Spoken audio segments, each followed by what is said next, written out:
सबसे पहले हम बात करेंगे इंडियन ब्रॉन्ज स्कल्पचर्स के बारे में।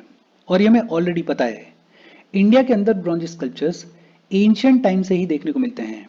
और एंशियंट इंडिया की ये जो ब्रॉन्ज स्कल्पचर्स हैं, इनको बनाया गया लॉस्ट वैक्स टेक्निक के थ्रू।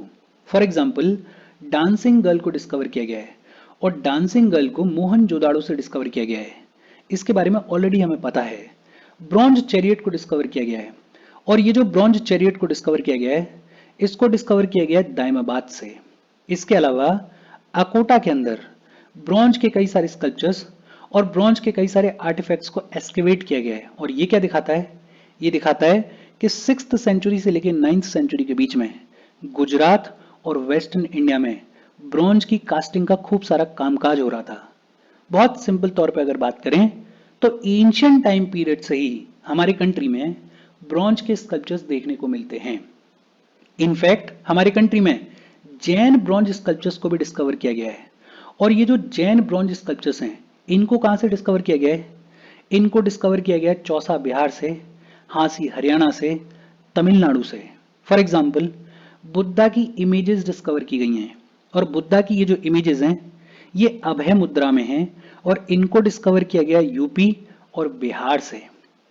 वाकाटाका ब्रॉन्ज इमेज मिली है बुद्धा की और ये जो इमेज है बुद्धा की, ये अमरावती स्टाइल में बनी हुई है। और ये कहां पे डिस्कवर की गई है? ये डिस्कवर की गई है महाराष्ट्र में। इसके अलावा कई सारे डीटीज को एक्सकेवेट किया गया है और ये जो डीटीज एक्सकेवेट किए गए हैं, ये एक्सकेवेट किए गए हैं कश्मीर वाले रीजन से। तो जैन ब्रॉन्ज स्कल्पचर्स भी हमारी कंट्री में डिस्कवर किए गए हैं।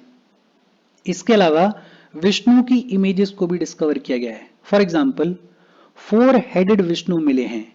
ये जो 4 हेडेड विष्णु हैं, इनको चतुर्नना या वैकुंठ विष्णु बुलाया जाता है। ये जो इमेज आप देख रहे हो, ये इमेज है वैकुंठ विष्णु की। पल्लवा पीरियड के 8th सेंचुरी के कई सारे ब्रॉन्ज स्कल्पचर्स हमने डिस्कवर किए हैं। फॉर एग्जाम्पल, एक भगवान शिव की इमेज मिली है और भगवान शिव जो है वो अर्ध पर्यंका आसन में बैठे हुए हैं। ये जो आसन है, यह है अर्ध पर्यंका आसन। नटराज मूर्ति के बारे में इससे पिछले सेशन में ही हमने पढ़ा था। कल्याण सुंदर मूर्ति के बारे में भी इससे पिछले सेशन में ही हमने पढ़ा था। तो अगर सिंपल लैंग्वेज बोलें तो एंशियंट टाइम पीरियड से ही हमारी कंट्री में ब्रॉन्ज के स्कल्पचर्स देखने को मिलते हैं। बहुत सारे ब्रॉन्ज के जो स्कल्पचर्स हैं, वेरियस रिलीजन से जो बिलोंग करते हैं, वो हमारे कंट्री में एक्सकेवेट किए गए हैं, डिस्कवर किए गए हैं। इन सब के बारे में ऑलरेडी हमने इस चैप्टर में कहीं ना कहीं पढ़ा हुआ है। यहां एक तरीके से रिवीजन हो गया। होपफुली चीजें आपको ऑलरेडी याद होंगी। हम आगे बढ़ें उससे पहले वीडियो पे लाइक के बटन को दबा दो। लाइक दबाना जरूरी है, बिकॉज यूट्यूब ऐसे ही फंक्शन करता है। जब आप वीडियो पे लाइक के बटन को दबाते हो तो यूट्यूब वीडियो को कंसिडर करता है और थोड़ा सा पुश कर देता है। तो लाइक का बटन दबा दो, शेयर कर दो अपने सोशल मीडिया हैंडल्स पर, व्हाट्सएप वगैरह पे अपने फ्रेंड्स को। जो भी लोग इसमें इंटरेस्टेड हैं, इससे रिलेटेड पढ़ाई कर रहे हैं, उनको शेयर कर दो। अगर चैनल को सब्सक्राइब नहीं किया है तो फॉर श्योर चैनल को सब्सक्राइब कर लो। और अगर आप केपेबल हो, हेल्प करना चाहते हो, तो आप हमें हेल्प कर सकते हो by clicking on the join button, या फिर आप कंट्रीब्यूट कर सकते हो क्यूआर कोड को स्कैन करके। अच्छा, फिर इसके बाद बात आती है मुगल पीरियड के बारे में। और इन जनरल अगर बात करें तो इस्लामिक रूलर्स जो हैं, वो स्कल्पचर्स के अंदर बहुत ज्यादा इंटरेस्टेड थे नहीं। इस्लामिक रूलर्स ने स्कल्पचर्स के ऊपर बहुत ज्यादा कामकाज करवाया नहीं। लेकिन हाँ, अकबर ने, जहांगीर ने, शाहजहां ने स्कल्पचर्स को लेके थोड़ा बहुत कामकाज किया। इनफैक्ट अकबर ने अपने कोर्ट में गिल्ड्स को, या जिनको सलत बुलाया जाता है, उनको समन किया था, उनको बुलाया था। गिल्ड्स का मतलब जो आर्टिसंस हुआ करते थे, उनको बुलाया था। और इनकी मदद से आगरा के अंदर, फतेहपुर सीकरी के अंदर जो भी मॉन्यूमेंट्स हैं, उनमें रेड सैंडस्टोन के कई सारे एनिमेट मोटिव्स देखने को मिलते हैं। तो अकबर ने स्कल्पचर्स को लेकर थोड़ा बहुत कामकाज करवाया था। जैसे जयमल और फतेह, जयमल और फतेह जो हैं, वो चित्तौड़ के राजपूत हीरोज हैं। इनके स्टैच्यूज जो हैं, वो भी अकबर ने कमीशन करवाए थे। अकबर टूम्ब को जहांगीर ने बनवाया, और कहां पे बनवाया? सिकंदरा में बनवाया। इसके अलावा जो आगरा का पीकॉक हॉल है, वहां पे हिंदू मोटिव्स देखने को मिलते हैं। जैसे स्वास्तिक देखने को मिलता है, लोटस वगैरह देखने को मिलता है। लेकिन इन जनरल अगर बात करें तो इस्लामिक रूलर्स ने बहुत ज्यादा कोई कामकाज किया नहीं स्कल्पचर्स को लेके। थोड़ा बहुत काम किया अकबर ने, थोड़ा बहुत काम किया जहांगीर ने, और थोड़ा बहुत काम किया शाहजहां ने। बाकी in general Islamic rulers were not interested in the sculptures. फिर इसके बाद बात आती है पोस्ट इंडिपेंडेंस स्कल्पचर्स। 1947 इंडिपेंडेंस मिलने के बाद हमारी कंट्री में स्कल्पचर्स का डेवलपमेंट किस तरीके से हुआ है। और अगर प्रोमिनेंट लोगों की बात करें तो एक राम किनकर बैज हैं। राम किनकर बैज ने बड़ा इंपॉर्टेंट रोल प्ले किया स्कल्पचर्स के मामले में। एक है पिल्लो पोच खान वाला, पिल्लो पोच खान वाला, इन्होंने भी बड़ा इंपॉर्टेंट रोल प्ले किया है। मरिनलिनी मुखर्जी, सनखो चौधरी, चिंतोमणि कर, ये वो प्रोमिनेंट लोग हैं जिन्होंने पोस्ट इंडिपेंडेंस स्कल्पचर्स के मामले में बड़ा इंपॉर्टेंट रोल प्ले किया है। In fact Bengal school of art के जो लोग थे उन्होंने बात की कॉन्टेक्चुअल मॉडर्निज्म के बारे में। और कॉन्टेक्चुअल मॉडर्निज्म का मतलब क्या है कि जो मॉडर्न एलिमेंट्स हैं उनको लोकल ट्रेडिशन के साथ में मिक्स करके हमें स्कल्पचर को डेवलप करना चाहिए। प्रोमिनेंट लोगों की अगर बात करें तो एक देवी प्रसाद रॉय चौधरी हैं। ये जो इमेज आप देख रहे हो ये इमेज है देवी प्रसाद रॉय चौधरी की। इन्होंने ब्रॉन्ज के स्कल्पचर्स बनाए, जैसे एक ट्रम्प ऑफ लेबर है जो कि कहां पर है, चेन्नई में है। ये जो स्कल्पचर है ये किसने बनाया, देवी प्रसाद रॉय चौधरी ने बनाया।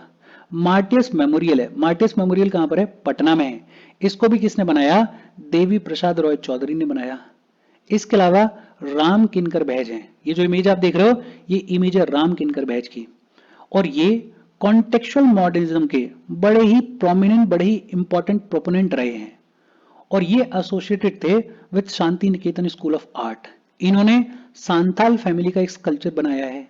रिजर्व बैंक ऑफ इंडिया में आज की डेट में एक यक्ष और यक्षी की फिगर है, वो भी किसने बनाई है, वो भी राम किनकर बैज ने बनाई है। इसके अलावा पिल्लो हैं, और पिल्लो जो हैं वो बड़ी ही इंपॉर्टेंट विमेन स्कल्पचर रही हैं। और इन्होंने एक सर काओजी जहांगीर हॉल हुआ करता था, इसको ट्रांसफॉर्म किया into national gallery of art. Nehru centre के अंदर एक स्टोन एज टू स्पेस का स्कल्पचर है, वो भी किसने डिजाइन किया है, वो भी डिजाइन किया है पिल्लो ने। तो देवी प्रसाद रॉय चौधरी, राम किनकर बैज और पिल्लो ये अपने आप में बेहद प्रोमिनेंट और इंपॉर्टेंट लोग रहे हैं पोस्ट इंडिपेंडेंस स्कल्पचर्स के मामले में। इनके बारे में बेसिक तौर पे याद रखना, बहुत ज्यादा घुसने की, बहुत ज्यादा एक एक लाइन रटने की जरूरत नहीं है। फिर इसके बाद बात आती है टॉलेस्ट स्टैच्यूज इन इंडिया के बारे में। सबसे पहला स्टैच्यू है स्टैच्यू ऑफ यूनिटी, हम सबको इसके बारे में पता है। वर्ल्ड का टॉलेस्ट स्टैच्यू है, 182 मीटर ऊंचा है, गुजरात में लोकेटेड है, डेडिकेटेड है वल्लभ भाई पटेल के लिए। किसने डिजाइन किया है, राम बी सूथर ने डिजाइन किया है। और इसको इनॉग्रेट किया गया था 31 अक्टूबर 2018 को। तो स्टैच्यू ऑफ यूनिटी के बारे में ऑलरेडी हम सबको पता है। स्टैच्यू ऑफ बिलीफ है, इसको बुलाया जाता है विश्वास स्वरूपम। विश्वास स्वरूपम जो है ये टॉलेस्ट स्टैच्यू है लॉर्ड शिवा का इन दी वर्ल्ड। ये टॉलेस्ट स्टैच्यू है लॉर्ड शिवा का इन दी वर्ल्ड। कहां पर है, नाथ द्वारा राजस्थान में लोकेटेड है। और इसको किसने डिजाइन किया है, मूर्तिकार नरेश कुमावत ने इसको डिजाइन किया है। इसको इनॉग्रेट किया गया था 29 अक्टूबर 2022 को। फिर एक स्टैच्यू ऑफ इक्वालिटी है, और ये जो स्टैच्यू ऑफ इक्वालिटी है ये स्टैच्यू है रामानुज का। कहां पर है, हैदराबाद में है। और इसको ओपन किया गया 2022 में। फिर एक स्टैच्यू ऑफ प्रॉस्पेरिटी है। ये जो स्टैच्यू ऑफ प्रॉस्पेरिटी है ये स्टैच्यू है बेंगलोर सिटी के फाउंडर एन के गॉड का, और इसको ओपन किया गया 2022 में। और फिर एक स्टैच्यू ऑफ अहिंसा है। ये जो स्टैच्यू ऑफ अहिंसा है ये नासिक में है और वर्ल्ड का टॉलेस्ट जैन स्टैच्यू है। और इस स्टैच्यू के अंदर फर्स्ट जैन तीर्थंकरा ऋषभनाथ को दिखाया गया है, और इसको कंप्लीट किया गया 2016 में। बहुत सिंपल, एक बार फिर से देख लेते हैं। वैसे मुझे पता है आपको ऑलरेडी पता होगा इस सब के बारे में। स्टैच्यू ऑफ यूनिटी वर्ल्ड का टॉलेस्ट स्टैच्यू है, कहां पर है, गुजरात में है।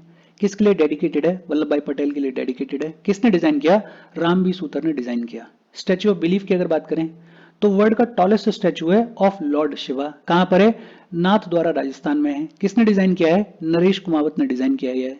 स्टैच्यू ऑफ इक्वालिटी किसका स्टैच्यू है, रामानुज का स्टैच्यू है, कहां पर है, हैदराबाद में है। स्टैच्यू ऑफ प्रॉस्पेरिटी किसका स्टैच्यू है, बेंगलोर सिटी के फाउंडर का स्टैच्यू है, एन के गॉड का स्टैच्यू है। कब ओपन किया गया, 2022 में। स्टैच्यू ऑफ अहिंसा कहां पर है, नासिक में है, और वर्ल्ड का टॉलेस्ट जैन स्टैच्यू है, और डेडिकेटेड है फर्स्ट जैन तीर्थंकरा ऋषभनाथ के लिए। और इसके साथ ये जो चैप्टर है ये चैप्टर खत्म हो गया। इजी चैप्टर था, फैक्चुअल तो पूरा ही रहने वाला है आर्ट एंड कल्चर, तो अपने नोट्स प्रिपेयर करते रहना। कोई डाउट हो तो कमेंट करके पूछ लेना। Thank you very much.